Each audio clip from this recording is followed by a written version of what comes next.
Bertemu kembali dalam program Ministry of Change, menuju perubahan menjadi pribadi yang berkenan kepada Bapa dan layak menjadi mempelai Kristus di akhir zaman.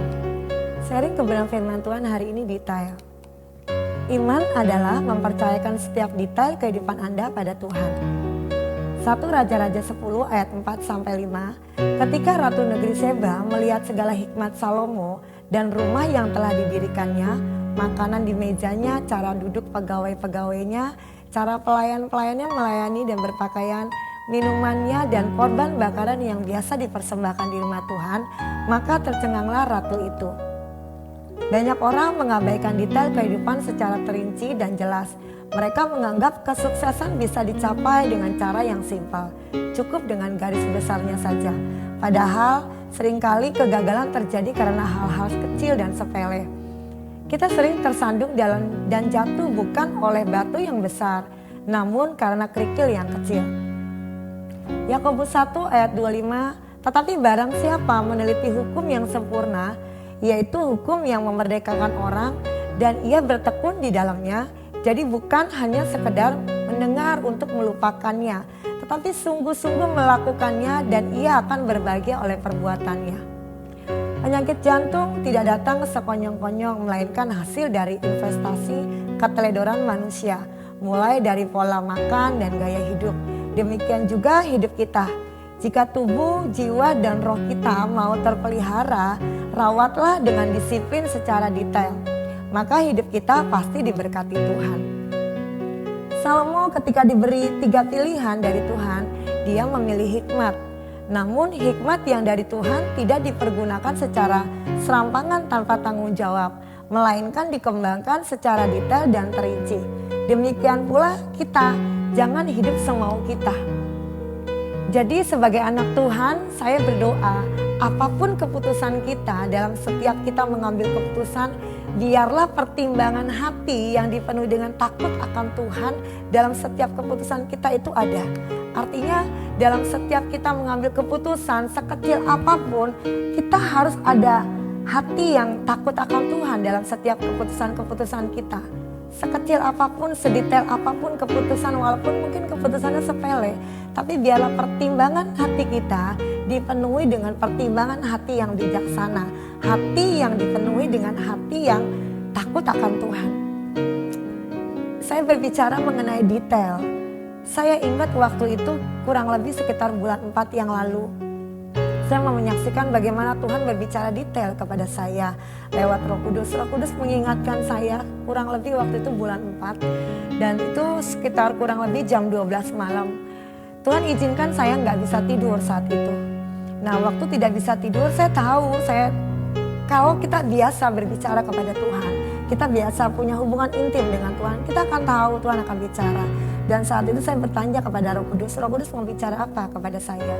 Dan saat itu saya cari buku, karena saya ngumpulin beberapa buku referensi hamba-hamba Tuhan, contoh Joyce Meyer dan sebagainya.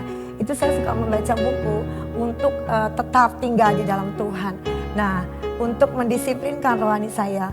Nah, di situ waktu saya membaca buku, waktu saya coba bernyanyi gitu, di situ saya tidak melihat Tuhan berbicara. Akhirnya sampai Tuhan bicara kepada saya, disuruh buka di YouTube.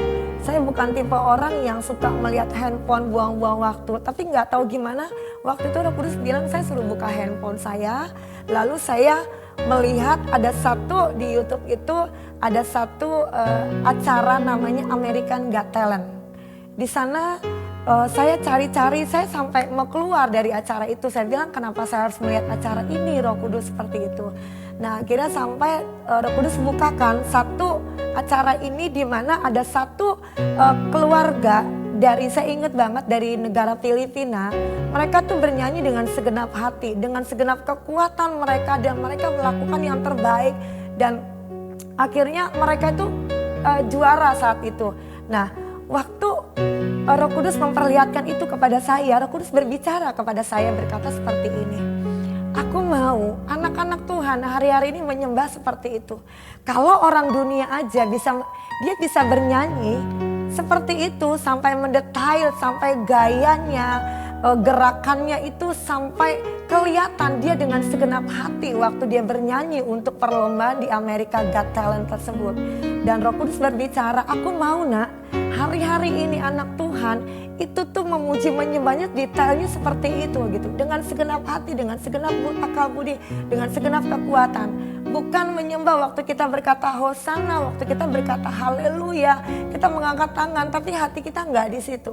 Itu yang Roh Kudus ajarin sama saya tentang detail. Bagaimana kita hari-hari ini harus detail melayani Tuhan. Seperti Salomo, para pelayan-pelayannya waktu menyiapkan makanan, waktu pelayan-pelayannya membuat korban bakaran, itu nggak sembarangan.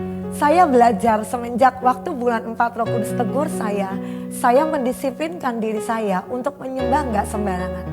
Dimanapun saya berada, bahkan saya mendisiplinkan diri waktu saya membaca kebenaran firman Tuhan mengenai mengenai Daud, dia 7 kali menyembah Tuhan.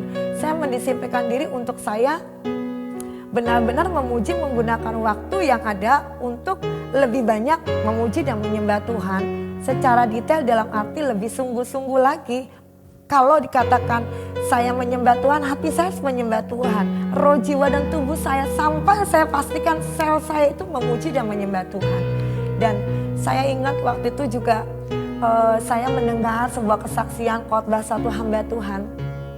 Di mana hamba Tuhan ini saat itu mau pelayanan di daerah Palu, di luar kota di Palu. Tapi Tuhan suruh tiba-tiba dia berangkat ke Makassar. Waktu dia berangkat ke Makassar dia kaget. Dia bilang, ngapain Tuhan saya berangkat ke Makassar? Tuhan bilang gini, engkau harus menghadiri pemakaman seseorang.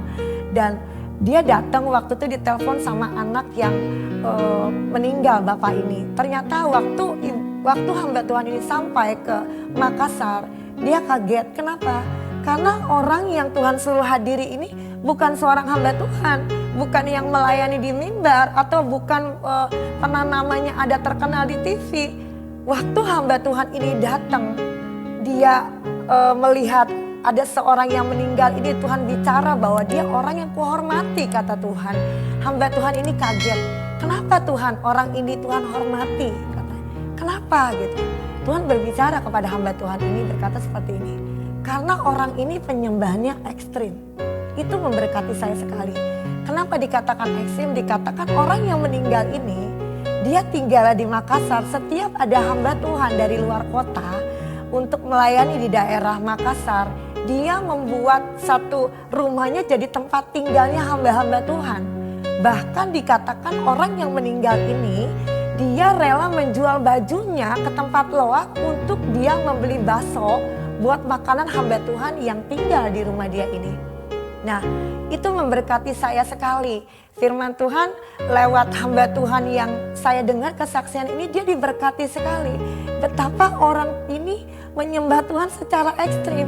Dan saya semenjak saya mendengar itu, saya melakukannya, saya menerapkannya. Bukan saya hanya mendengar, tapi saya melakukannya. Jadi yang dikatakan hamba Tuhan bukan orang yang ada di depan yang berkhotbah, yang kelihatan, tetapi orang yang Tuhan sudah tunjukkan penyembahannya ekstrim. Dan saya belajar menerapkan itu. Sekalipun mungkin orang lain tidak melihat, waktu saya tidak mau menyembah, saya paksa diri saya untuk menyembah lebih daripada orang-orang yang ada menurut saya. Lebih dari waktu-waktu yang ada sebelum keadaan corona seperti ini. Dan biar apa yang saya saksikan hari ini, saya bagikan hari ini, memberkati setiap kita yang melihat tayangan ini. Biar jadi berkat supaya kita nggak sama lagi. Dalam keadaan ini kita menjadi anak Tuhan harus detail. Cara kita menyembah, cara kita mempersembahkan korban di hadapan Tuhan, cara kita berbicara, cara kita mengambil keputusan, itu harus detail. Di dalam hati kita harus ada pertimbangan takut akan Tuhan. Terima kasih sudah menyaksikan Minutes of Change ini. Biar apa yang saya berikan, apa yang saya saksikan jadi berkat buat setiap kita yang menyaksikan Minutes of Change ini. Tuhan Yesus memberkati.